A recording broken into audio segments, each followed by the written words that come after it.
First of all, just let me say thank you to everyone for having me, for coming, to Aleksandra for her presence, great presence, and it's a great cycle of events. I'm really privileged to be here. Let me just say a word about the publication itself. So the original book, Writings on Alienation and Freedom, came out in one 800-page tome, and now Bloomsbury have divided it up into three. So there's one on the writings of the plays, the psychiatric writings, and the political writings. So I just brought those along to show you there's three different ones. The original one has a nice cover of photo of him on it, but these are maybe more practical and cheaper, basically. So maybe a better option. Right. So to your question, Fanon's identity. I guess something has been made of his shifting identity and his being a Martinican subject, and no doubt that plays a part in his argumentation, because he was a French subject. He argued in terms of the universality of the law, the transcendent neutrality of the law, and realized that actually in many cases this neutrality was not neutral. It wasn't neutral at all, in fact. So there was a kind of false universality going on. So this history, of course, informs his thinking. I mean, his name Franz means Frenchman, and it sounds like France when you say France. When you say it with a French accent as well. So he's embodying this colonial history in his name itself, in a way. But and I guess a lot of post-colonial, post-structuralist writers have made a lot about this, out of this identity theme, right? And rather cast him in a certain way as a thinker of identity and how to overcome identity or creolization and so on, as you said. But I would take a different line. Actually, I think this rather neutralizes his political importance and say that he's someone who engaged always where he was in analysis of a concrete situation, and I think his identity, if you want to call it his identity, is every time sort of just coincident with the political choices he makes in that situation. So in favor of, let's call it, he's a thinker of engagement, basically of commitment, engagement. And the universal cause of this engagement is the refusal of servitude, basically, in wherever it may be, wherever it arises. And I think everywhere he was, he engages in a concrete analysis of the situation and a fight for this universal. And I think this is consistent across all these different situations. I don't see there being like a huge shift in his identity. In fact, one of the things you might argue from this collection of works is you see, even in his plays, and the plays were the first works that he wrote actually as a student when he was studying psychiatry. So they were the first surviving writings that we have of his as well. You see the themes of commitment, engagement, vigilance as the essence of being human in there already. So it shows like a remarkable consistency actually through his work. And so I think, this question of identity, I would recast it in terms of your political identity in terms of the decisions you make is what was important for him. So you start speaking about Alienation and Freedom, the collection of these three books. I thought it's the one book first. So I've heard and actually it goes for this is a collection of all Fanon's unpublished work that he wrote in a different moments of his life. I've got information, actually I've heard that collecting these manuscripts was somehow challenging, and even getting Fanon's PhD doctoral dissertation which was actually expired, the book Black Skin, White Masks, was somehow challenging. So could you tell us a bit more about the background, how actually this collection was made? Yeah, I mean, I wasn't the one who I translated it, so I didn't do all the collecting, but it seems like it was indeed an arduous task. So the manuscripts have come from 4 different continents and involved a lot of work on the behalf of the editors of the book, who through their work and their persistence and patience, they managed to gain the trust and confidence of a lot of the Fanon estate and friends of his and so on, and found things that they discovered things that they weren't even looking for. So there's some original material that has not, it's not been published at all, but a lot of it was just scattered in different places. The plays were never published, and there was some of the psychiatric stuff that was never published, and there's a few of the political things. But I think most of it, apart from that, most of it was, a lot of the psychiatric things, for example, were just scattered in various different places. But to have them all together, you see really the consistency of the project that he was involved in. Yeah, so what else can I... it seems like it was indeed like I think it took them a long time to collect all these works.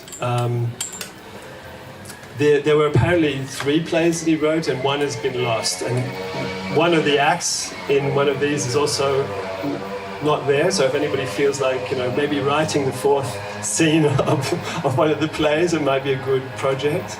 But so you said that they were collected from different places. Like all I know was his doctoral dissertation in the school of in France. How about the others? Like in which period of his life he wrote all these things? Right, well, yeah, he didn't live for that long, until 36. He died when he was 36 in 1951.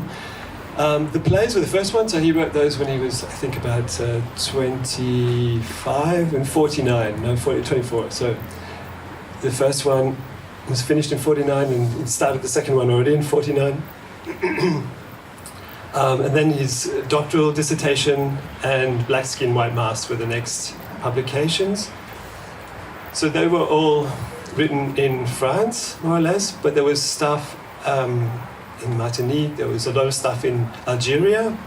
For example, collaborations he did with people on psychiatric experiments when he was in Blida. So he was a doctor, he was a head psychiatrist at a psychiatric institution in Blida, in Algeria. And there he did lots of experiments with fellow psychiatrists to try to revolutionize the psychiatric practice there. So you have some of these. You have also the journal that he had the patients participate in from when he was his time both as a student himself in France, but also the similar kind of experiment that he did, having the patients do a journal and become conscious and talk about their experiences when he was in Blida. You have a lot of the text from El Mujadid, which is a political publication when he was part of the Front de Libération Nationale as a fighter against the French.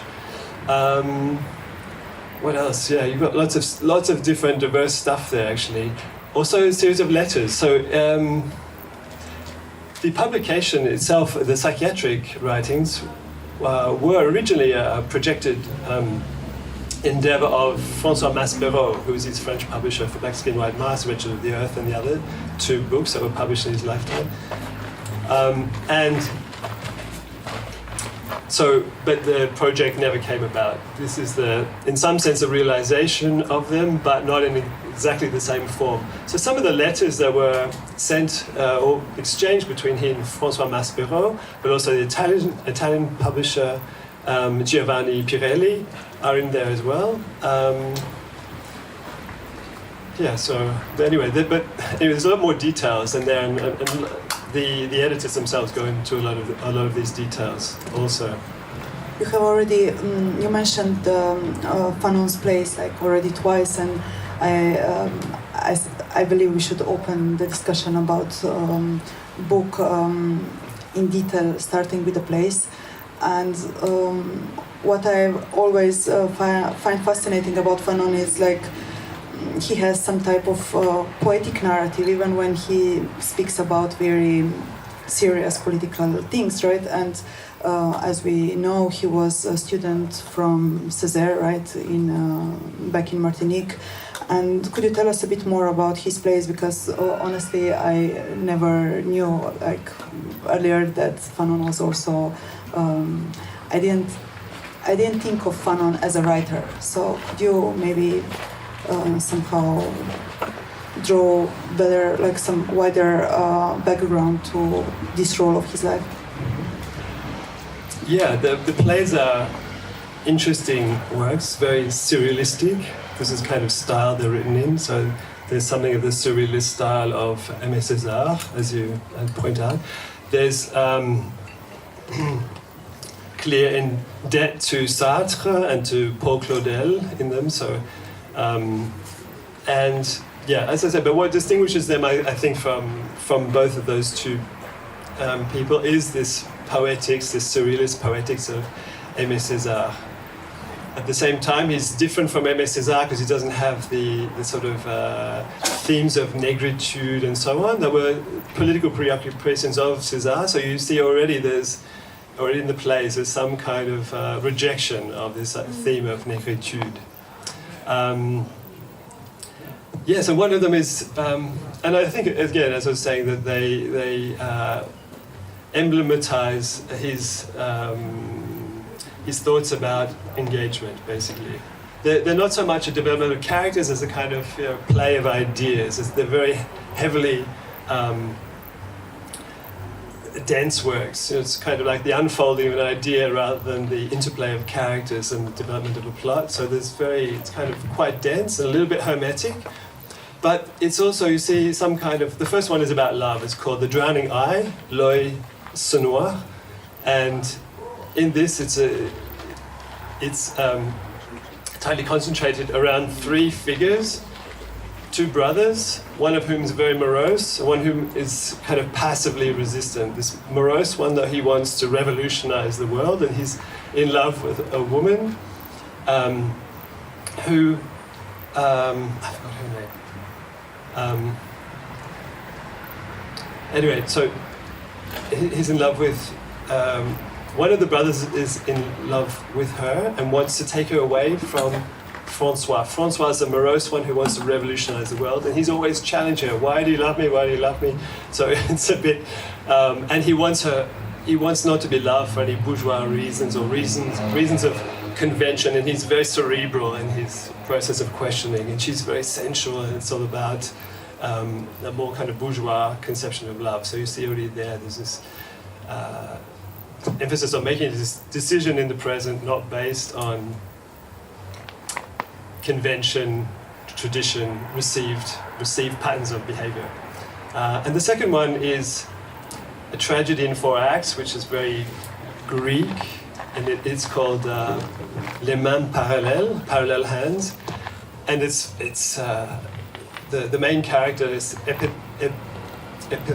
Epithalos, and he is his father is Polyxos, and the woman in question this time is called Audeline. Epithalos is going to marry Audeline, but his father,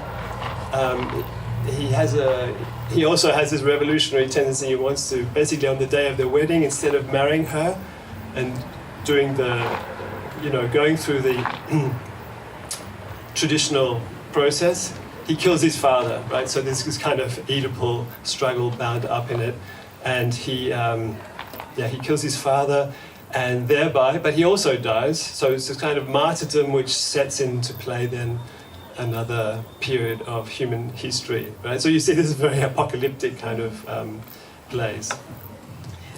You mentioned Césaire, right? And Fanon's disagreement with his idea of negritude, right? And as far as I'm aware, Fanon was somehow critical towards the movement or ideas of negritude, saying that we cannot just erase certain historical factors that influence a culture or the language and so on. Can you say a bit more about his maybe Fanon's attitude towards language. We know that he had some type of tendencies for decolonization, and I think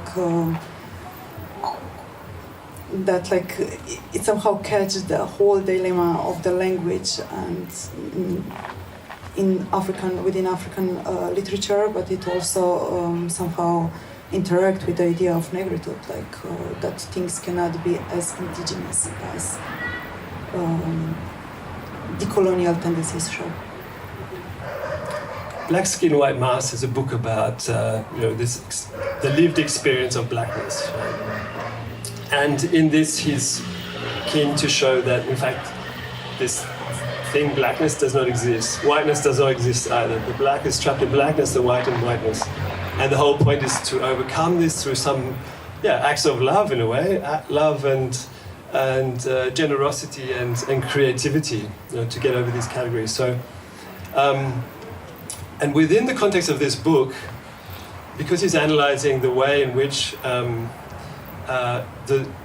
he conceives of colonialism as a total project in the sense that it infiltrates their language, as you say, and desires and everything. So he has this quite wide-ranging analysis of the colonial subject, or the black man in France, and their desires of black people, black women as well, because he does the analysis of the desires of black women and so on as well. Now, within this context, because there's been a sort of epidermalization of privilege, and a kind of internalization of inferiority by blacks, by what are called blacks, he has some moments where he seems to speak well of negritude as a way of trying to overcome this inferiorization, right? But in general, because for him you are identical not with where you come from or anything, and because blackness never existed in the first place, it's not like your black skin is a repository of values that can lead on to a future. His understanding of things is always that you have to create the new. It's an internal question for him. Humanity is always about creating the new, overcoming blackness and whiteness. How do we create the new?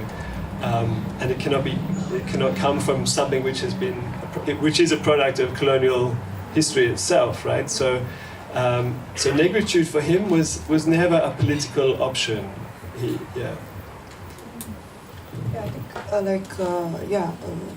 I think he finished his books, Black Skin, White Mask, with some type of intention that a black in his blackness or her blackness and a white in his or her whiteness should meet in a different type of interaction in the healthy way, right? And this is generally how Fanon's works are all I believe, sometimes and I will come to this question, but I believe that we can talk about Fanon as a writer of humanity and humanism. How do you see this idea? Yes, I agree. Yeah, we can. We have to. I mean, his question is basically how do we live up to being human? How do we be human? It's humanity is a project, and because this was inscribed in the 20th century revolutionary idea of producing new man, but you could say that thinkers like Jacques Rancière or Alain Badiou also pursue this kind of project, but in a modified way. About how do you create through processes of equality, sort of new figures of humanity. And I think this was his general project as well, in psychiatry and in politics. And actually, in the question of love, I mean, the first play, The Drowning Eye, is about love, and it sort of seems also that the main character is called François, so it seemed like, there might have been, and it is a bit autobiographical apparently, so François Maspero, his publisher, describes it as a personal exorcism. So there is this question of overcoming your own blackness in the relationship, because he married a white woman, as you know. I think it's probably relevant to this. And we also know that she was actually writing his books, he was talking and he was... Yes, he dictated his works, yeah, that's right. But when you mentioned like creating a new man in order to achieve some type of like encouraging and fulfilling humanity, right? And there is one part in Fanon's writing which sometimes gets quite manipulated, and this is the his notions and his let's say writings and statements towards the violence. So he has this very famous idea of violence which can be emancipatory, in a sense that sooner or later, like the oppressed people will react, right? React in a sense of some type of compensation, or react to regain their own dignity, right? So how do you see this? Because sometimes I'm wondering and thinking of emancipatory violence, and I'm thinking, oh, can it be universal? Can we just see Fanon's idea on violence in a different context other than colonial and anti-colonial wars and battles and so on? How do you actually see emancipatory violence from the contemporary moment? Yeah, it's a big topic. I will try to answer it quickly, but I emphasized before that Fanon's always thinking from a point of view of a given situation, and really trying to think through that situation.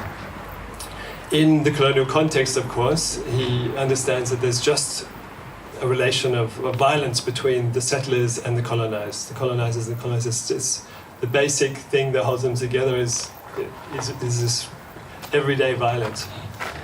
So the situation itself is irreducibly violent, and this has, of course, then on the other side, so this violence being perpetrated by the colonizers themselves. On the other side, then you have, and I think this is a distinction I think you need to make in his works between, and you see this I think clearly also in, if you read the psychiatric stuff, this distinction becomes clearer between the violence of an institution, so violence as kind of agitation, and violence as struggle. So he talks often in, say, Wretched of the Earth about the spontaneous outbursts or violent outbursts of the colonized themselves, which he sees as kind of destructive, right? Because it's just sort of maybe violence directed against themselves or against the other colonized groups. And this is a kind of like release of muscular tension which builds up because of the sheer violence that's inflicted on them as a result of the colonial situation. And then there's a sort of violence as something that's more emancipatory, whereby you overcome these relations of domination and show that you shock them, because part of the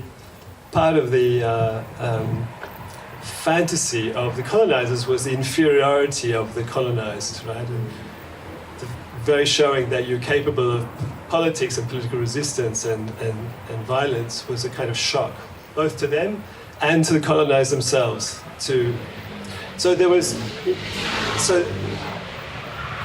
It was, and he does talk about violence as that which produces a tabula rasa of the situation in order to create something new. So again, the question is about how to create something new, and he does talk about it also as this kind of therapeutic process within that situation, overcoming hierarchies, getting rid of the old kind of forms of agitation, the old pathologies of the situation. So violence is a way of shedding those things, for sure, within the situation. On the other hand, if you read the book, you see it wasn't just about violence for doing this, because he was very well aware that there were other periods in history where there were, in colonial history, and not too far back, where there were mass uprisings and then, 50, 70,000, 200,000 people were just slaughtered. And there was nothing even really, very little mentioned about it in the international press. So he's very well aware that the violence in Algeria was inscribed in the context, the global context or the international context of the Cold War. And this inscription forced it to become more visible, politically. So he was well aware of like the specific situation of the violence and how it could be liberating as well. And then I think also there was an emphasis. I don't think he liked violence, since he was a psychiatrist, and he tried to cure people in the hospital who had suffered torture, both people who had suffered torture and people who were torturers at the same time. And there's one account in there where a torturer and somebody who he has tortured meet in the hospital, right? They see each other in the hospital. It's just atrocious conditions. And he treats them both. He was really a full devotee of the Hippocratic Oath, and he treated them both neutrally as a psychiatrist, even though, of course, he was on the side of the revolution, right? And he was very well aware of like how violence could go too far, even revolutionary violence, and the need always to think about the conditions for creating and constructing community and reconstructing the individual within the situation. So, also, I mean, part of the psychiatric writings, and I think probably one reason they haven't been taken up. It's taken 50 years for them to be collected and published, is that he uses a lot of outdated methods like electroshock therapy, insulin comas, and things like this. So the idea was that the personality is not a fixed entity. You need to in some way make a tabula rasa, because it's a kind of pathology which is developed, and then you help carefully rebuild the personality. And he had various ways of doing this, and some very interesting experiments he made with different forms of psychiatric organization. And you see he was very, very, very attentive, like extremely vigilant to how the conditions of how to reproduce your individuality, right?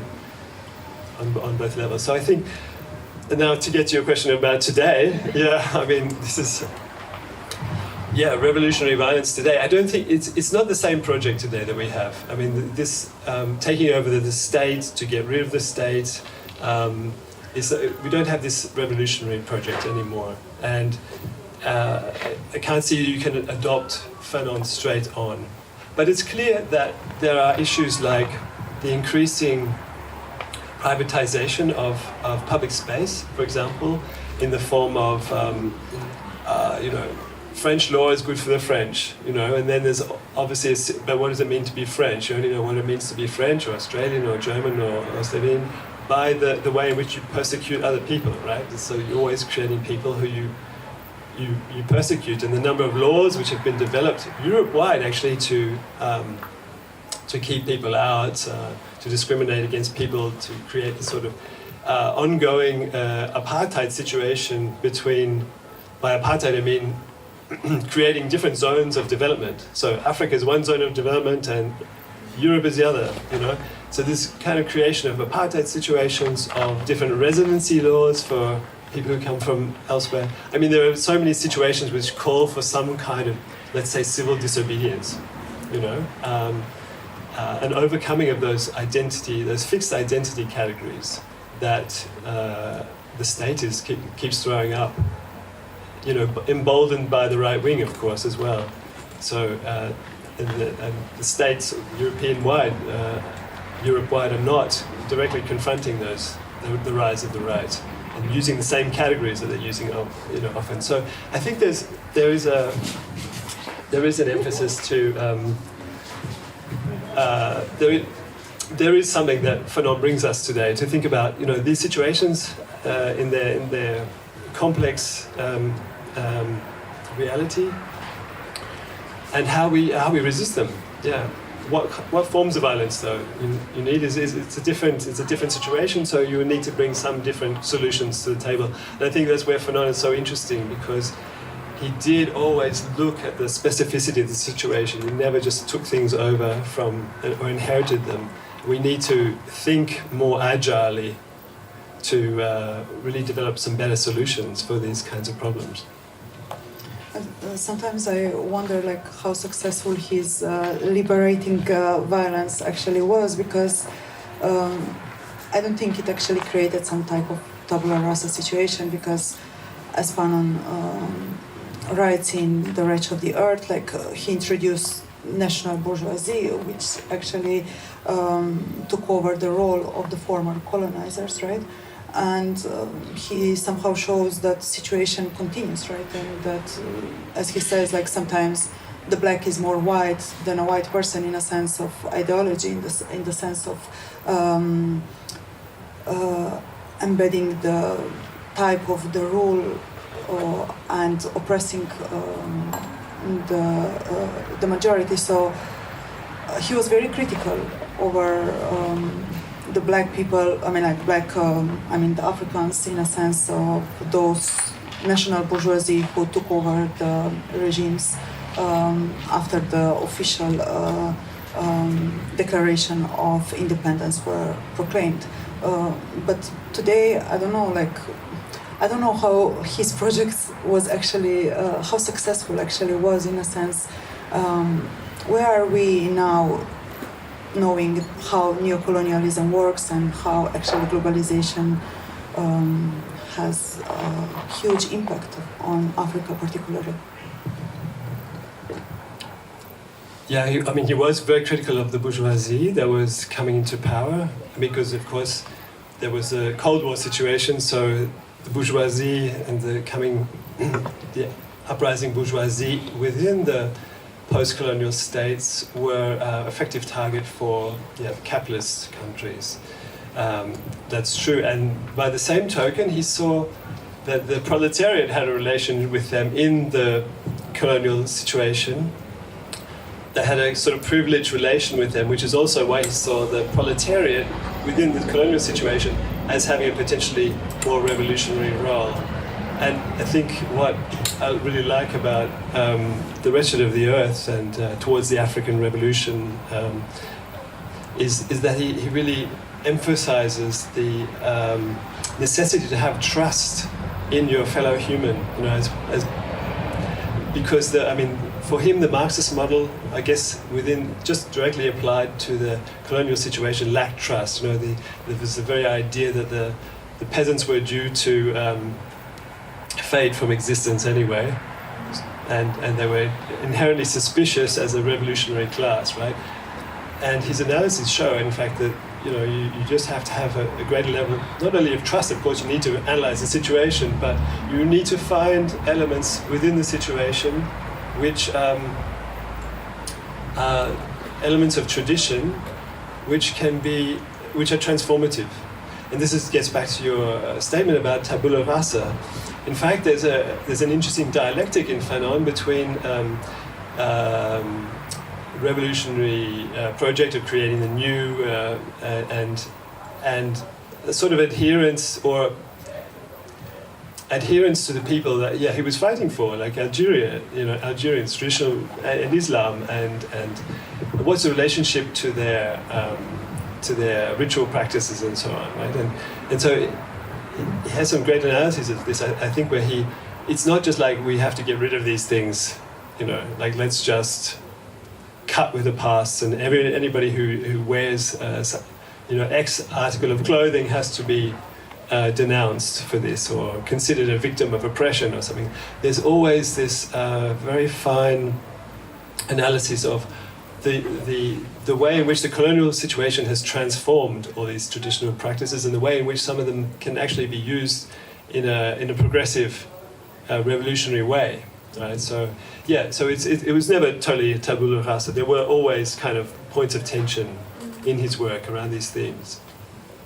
Okay, maybe I'll give a chance for audience to speak or ask or comment any of Steve's ideas on Fanon.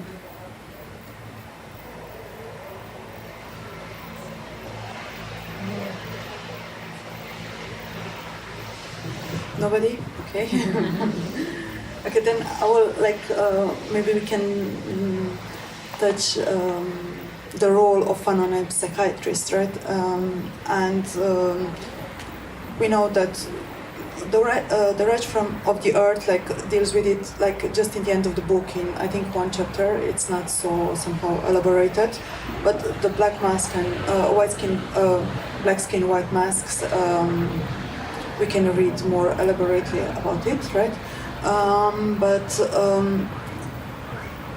What actually in his project of decolonization, how far have we reached with the idea of alienation? I think, is it even possible that a subject gets decolonized in Fanonian way and his idea of decolonization, knowing that a subject was alienated, it was colonized, and then up to the contemporary time, there were so many other factors that somehow influence his subjectivity. I'm not sure I understand exactly what, but the question of disalienation, right, is what you're driving at, and how this is... How do you see the alienation, like when Fanon speaks about alienation, like how do you see it from the contemporary point of view? From today, like, you know, I see like maybe we have some tendencies to, like we all have some tendencies to go through certain decolonization, but the more we go through the colonization, the more we are affected from other external factors. I guess I was trying to point to this before, I guess, in saying that Europe is still drawing on its colonial history to oppress peoples, and there's obviously a very strong anti-Muslim discourse in Europe, because Europe, what is Europe? What is Europe as an identity? It's nothing, you know. And there's sort of like a play between a Jewish identity, a Muslim identity, a European identity, you know, going on, all kind of some kind of phantasmic fixed entities, which I think is alienating.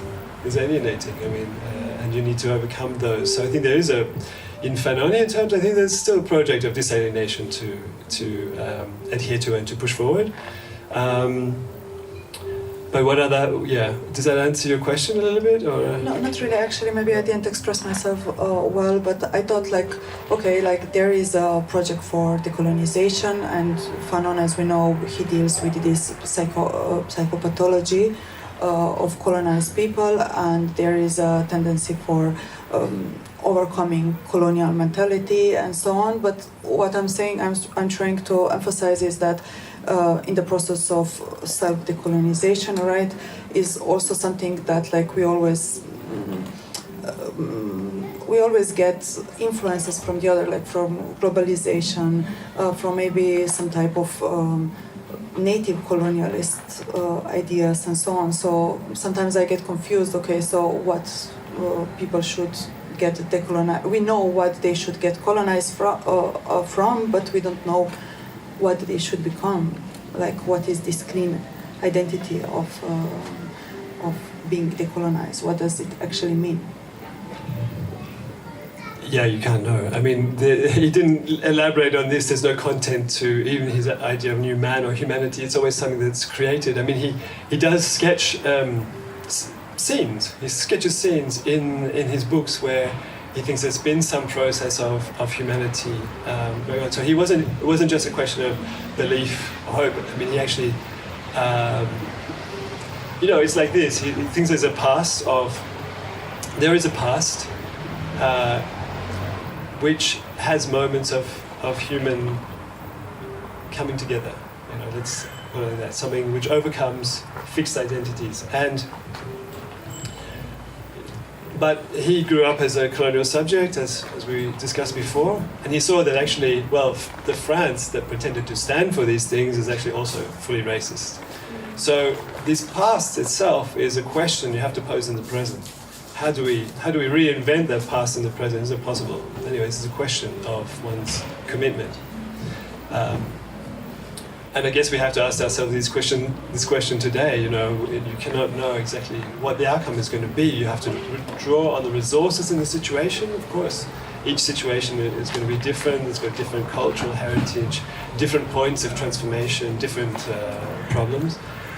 But of course, you point to the question of globalization, which everybody shares these problems of globalization and the growing gap between the poor and the rich and so on, and the way in which identity is basically something which is these days coincident with the market, right? You need to have different identities for the market to function. And I think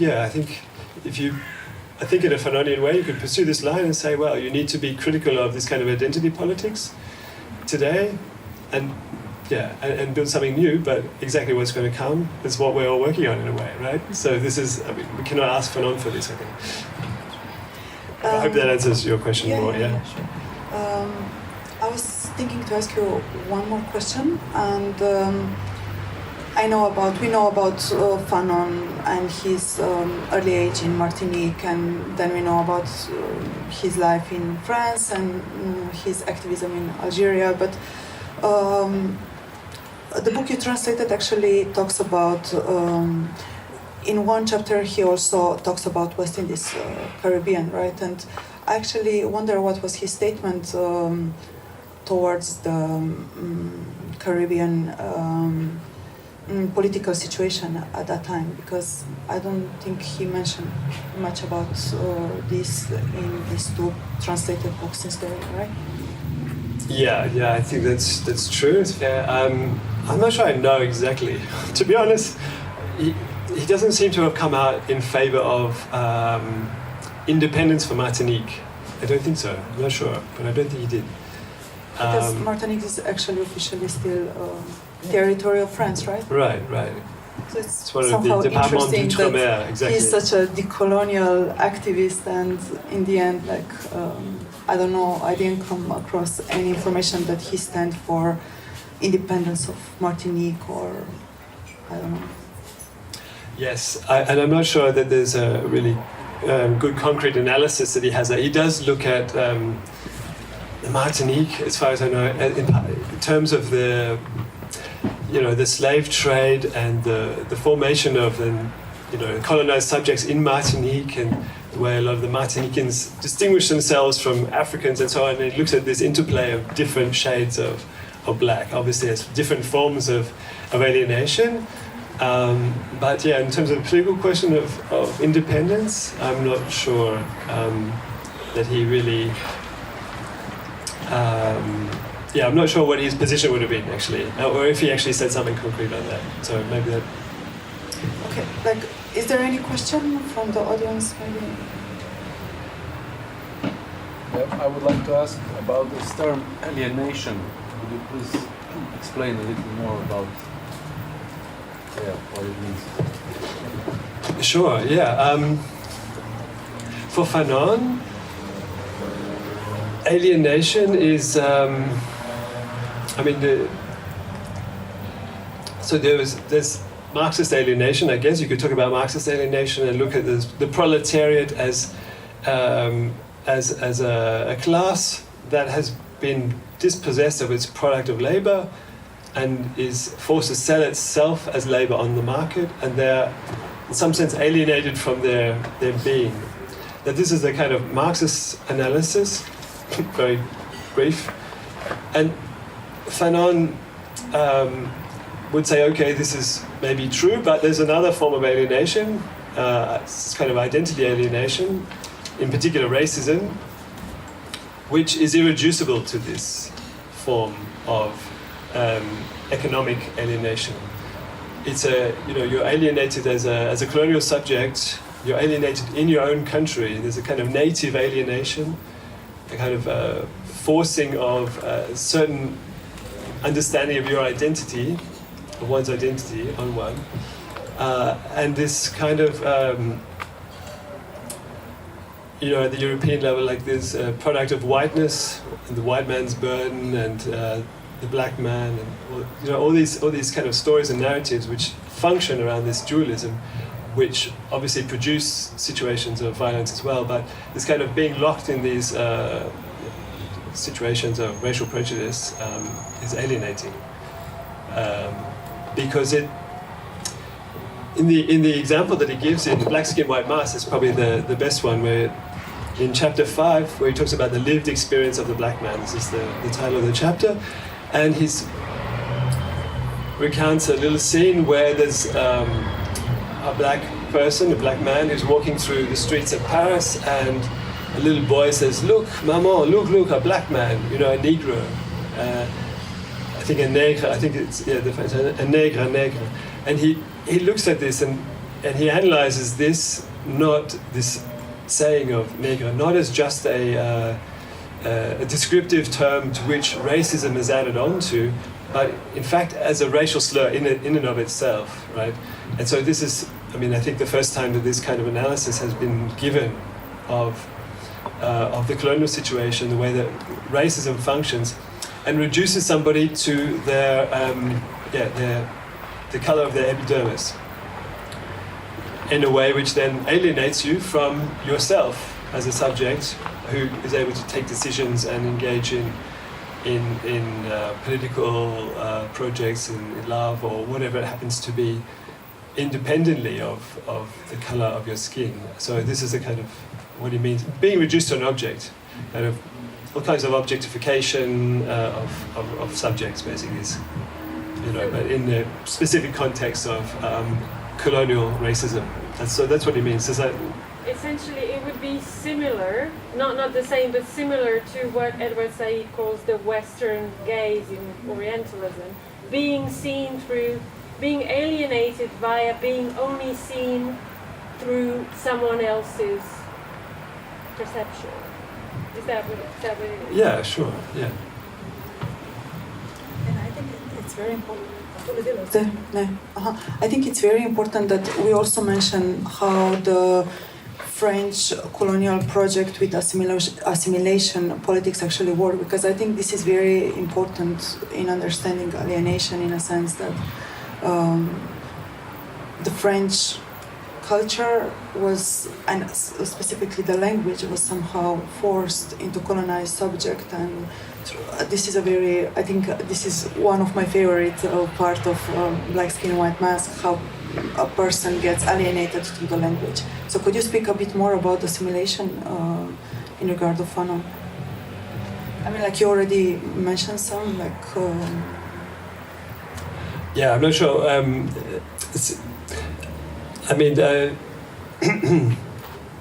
So the idea is that, of course, it's a universal French subject, right? That that when you're Martinican, you think you're French, and then you arrive in France, and you're subject to all these kinds of situations, like the one I just described from chapter 5 in Black Skin, White Mask, where you realize that it's not the case. Or Fanon, actually, when he was 17 already, and you see here the level of his engagement.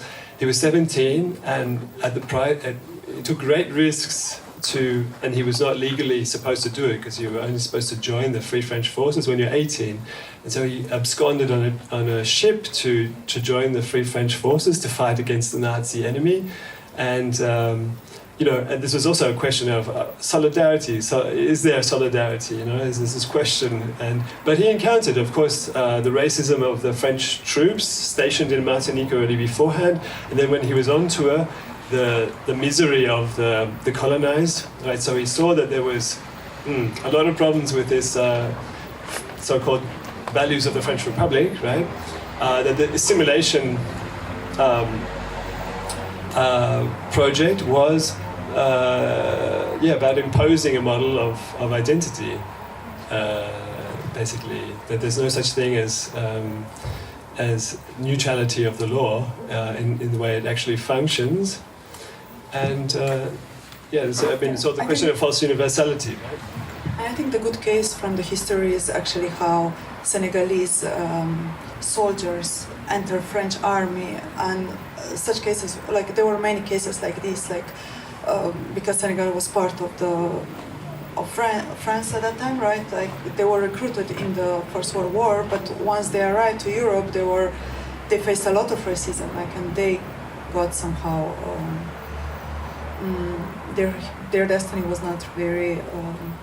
Yes, you had the Senegalese sharpshooters who were always given the dirty jobs, of course. Yes, and Fanon mentions this too. That's right. Mm-hmm. And maybe I can mention another another example of alienation through the language, because now I've been like this summer I was engaged with reading a lot about Ngugi wa Thiong'o, who is somehow, he stands as some type of prototype of decolonized writer when he decides that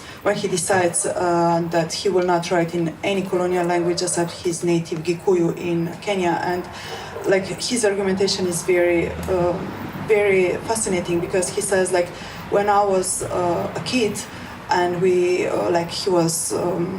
he was born in a big family, and he says like we were all working in the field and we had our proverbs, and we have our, like, the language was not just a means of communication, but it was also a mean of our culture.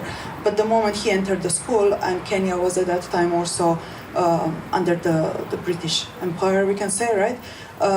He started getting alienated from his culture, because he studied about Conrad, and he studied about later on about Hume and Hegel and so on. And all these writers, they had very strange and questionable statements towards. I mean, like today we will say, like we would clearly say that they were racist, right? He finally realized at, I don't know, maybe he was around 40 when he realized, 30, 40, something like this, that he's actually mentally colonized and that he's alienated from his culture. And that's when he decides that he's gonna write in his own culture, in a sense, not just as a statement against the colonial education, but actually as a statement to preserve his culture. Yeah. That's also the case from Fanon. I mean, like, this is, I think he took, because Ngugi was very influenced by Fanon, especially the Rage of the Earth. So I think he took the idea, I mean, like, he was influenced by him.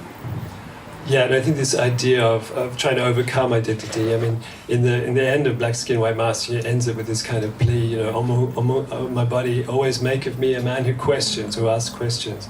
And of course it's a little enigmatic, what does it mean exactly? But of course it's kind of subjectivity in the interrogative is always, for him, a kind of solution or a way of trying to get over this identity. Identity is a fixed entity. I wanted to say something else in addition to what you just said.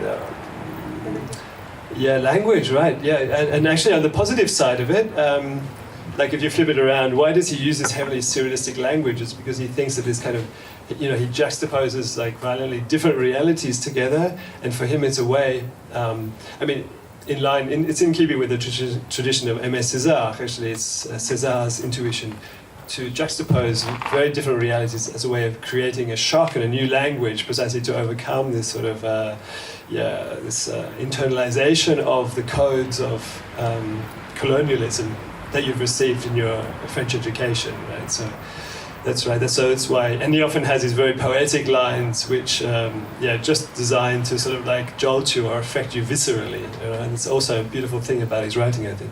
I think like everybody should read Fanon. That's the main message of this event today. Right. Is there any other question or comment?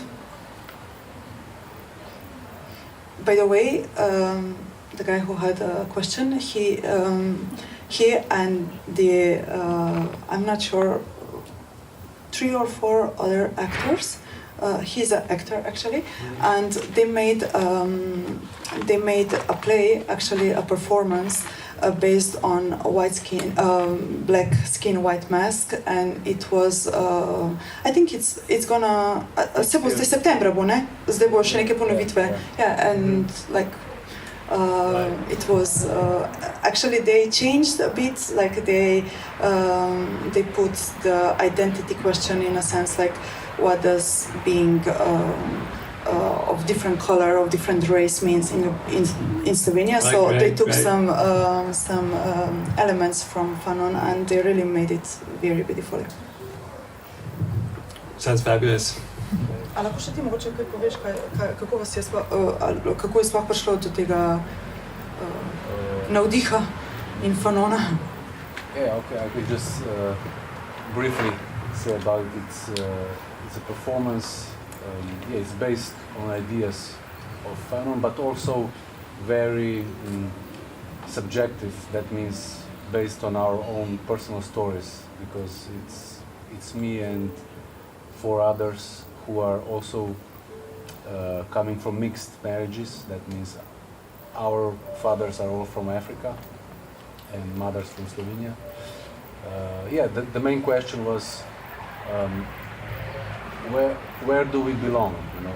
And that's a question of identity, because for me it was really interesting, because here, of course, I'm different from others, from a lot of, mainly, but when I went to Burundi, my father is from Burundi,